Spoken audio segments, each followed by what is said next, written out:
গণতান্ত্রিক প্রক্রিয়াকে বারবার দীর্ঘায়িত করা হয়েছে। আমাদের এবার যাতে আর দীর্ঘায়িত না হয়, 24-এর গণ অভ্যুত্থান যাতে ব্যর্থ না হয়, পুরনো সংবিধান এবং পুরনো শাসন কাঠামো রেখে একটি নতুন বাংলাদেশ বিনির্মাণ সম্ভব নয়। কেবলমাত্র সরকার পরিবর্তন করেই আমরা কিন্তু আমাদের জনগণের যেই কল্যাণ সেটি সম্ভব নয়, প্রকৃত গণতন্ত্র বাস্তবায়ন সম্ভব নয়।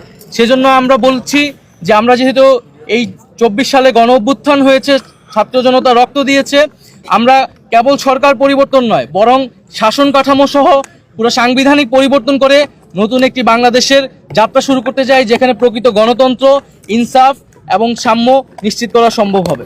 আমরা জুলাই গণ অভ্যুত্থানে সংগঠিত যে গণহত্যা, সেই গণহত্যার বিচার দ্রুত সময়ের মধ্যে কার্যকর দেখতে চাই এবং বিচারিক প্রক্রিয়ার মাধ্যমে আওয়ামী লীগের রাজনৈতিক ফয়সালা এই বাংলার মাটিতে করতে হবে।